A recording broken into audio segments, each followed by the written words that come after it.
Welcome to The Explainer. Today we're doing more than just going over a famous true crime story. We're going to step inside the mind of a master manipulator, but through the eyes of someone who actually knew him in prison. We're about to see how one of Australia's most evil serial killers, Ivan Milat, tried to completely rewrite his own story, and almost got away with it. All right, let's dive in. He almost had me convinced. I mean, those are some pretty chilling words coming from one of Australia's most infamous bank robbers, a guy named John Killick. And he's not talking about some low-level con man. He's talking about Ivan Milat, the backpacker killer. It's just a stunning thing to admit, and it really shows you just how persuasive, how charismatic, and ultimately how evil Milat really was. So, you have to be asking, how did this bizarre relationship even start? Well, our story kicks off in the multi-purpose unit of Goulburn Prison. Think of it as a concrete box designed to hold the absolute biggest security threats in the system. And this is where two of the country's most notorious criminals were literally forced to share a prison yard. Talk about a devil's bargain. So you've got John Killick, right? He's stuck in segregation after this wild helicopter escape he pulled off. He's basically rotting in his cell 23 hours a day. The prison authorities come to him with a choice. You can either stay in here, or you can get out for an hour, a few times a week, to exercise in the yard with the only other inmate they'd let him near, Ivan Milat. From the very first time they met, Milat was on the offensive. He knew exactly what Killick, and pretty much everyone else, thought of him. But he didn't stay quiet. Instead, he started this relentless, months-long campaign to convince the helicopter escapee that he was innocent. And this wasn't just, casual small talk. This was a total masterclass in manipulation. Okay, so to really understand the sheer unbelievable audacity of Milat claiming he was innocent, we have to go back and look at the horror of his crimes. This is what made him a household name in Australia, a real-life boogeyman. So between 1989 and 1992, this creeping dread just started to take hold on the highways south of Sydney. 7 young backpackers, just there for an adventure, they just vanished, one after another. Their disappearances sent this huge shockwave of fear all across the country. The mystery of where they went was solved in the most horrific way you can possibly imagine. Their remains were found partially buried way out in the remote Belanglo State Forest. It revealed this pattern of sadistic violence that shocked even the most hardened investigators, and really it plunged the whole nation into mourning. And this is where you really see what kind of monster they were hunting. The methods were varied and just unspeakably brutal. One victim was literally used for target practice. Another was decapitated. This wasn't just murder, it was drawn-out torture. The investigators knew they were after a predator whose cruelty was just off the charts.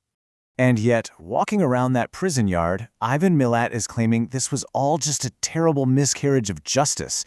He swore up and down he was framed. And his whole argument, this whole web of doubt that he spun for John Killick, it all came down to the testimony of one single man. And this is that man, Paul Onions. He was the one who got away. See, back in 1990, he took a lift from a guy who said his name was Bill. All of a sudden, the driver pulls a gun and a rope on him. Incredibly, Onions managed to escape, just running for his life down the highway. Years later, it was his testimony that was the key that locked Milat away for good. Now, what's really fascinating is how Milat totally weaponized this one tiny detail. He was obsessed with it. He'd show Killick actual pages from the trial transcripts, pointing to this discrepancy over and over again.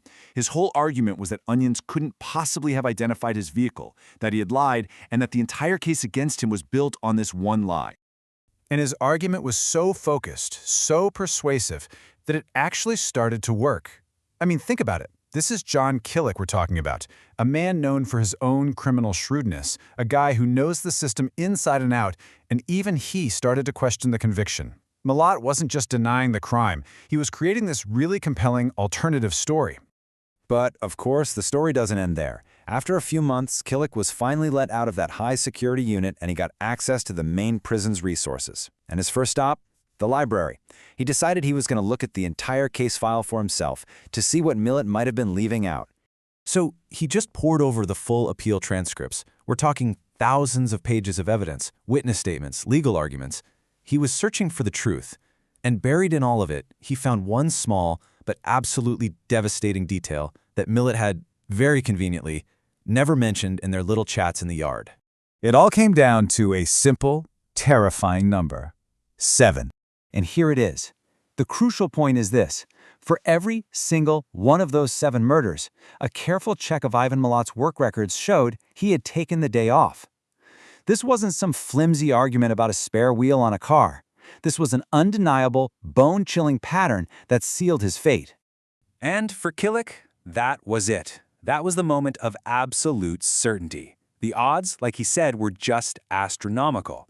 It was the one piece of the puzzle that Milat had kept hidden, because he knew there was no way to explain it away. The whole web of lies he'd spun over months, it just completely unraveled in an instant. And once Killick knew that, all of Milat's other claims just fell apart like a house of cards. His whole defense that the police had planted a mountain of evidence in his home, a sleeping bag from one victim, a water bottle from another, even foreign currency from a third, it all just seemed completely absurd next to the rock-solid proof of his work schedule. So the psychological game was over. Killick wrote one last letter to Milat. He laid out the evidence about the days off work and basically told him, "I know you're guilty." And he said he never wanted to hear from him again. And, true to his nature, once Milat's power to manipulate was gone, he just went silent. Killick never heard from him again. Now, Milat was convicted of 7 murders, but the story doesn't end there. For police and investigators, the 7 victims found in that forest were probably just the ones they could prove. The true number of his victims? Well, that remains a dark, chilling mystery. Over the years, police have publicly linked Milat to dozens of other unsolved cases, some dating all the way back to the 1970s. Disappearances of young women, 2 nurses, another murder. In so many of these cases, it turns out Milat was known to be working in the area at the exact time the victims vanished. It's a chilling echo of the very pattern that got him convicted. And the difference is just staggering. You have 7 convicted murders, dozens more suspected, and a grand total of 0 confessions. Some investigators, and even politicians like Jeremy Buckingham, who's pushed for a new inquiry, believe the total number of victims could actually be as high as 80. But he never confessed. Not once. He never showed a single ounce of remorse. He took all of his secrets with him when he died in prison back in 2019, denying dozens of families the simple closure of knowing what happened to their loved ones. The master manipulator just kept up the act right to the very end. And that leaves us with this final, haunting question. The story with John Killick really shows us the mind of a manipulative monster who thought he could talk his way out of anything. But it makes you wonder, how many other secrets and how many other victims' stories did Ivan Milat really take to his grave?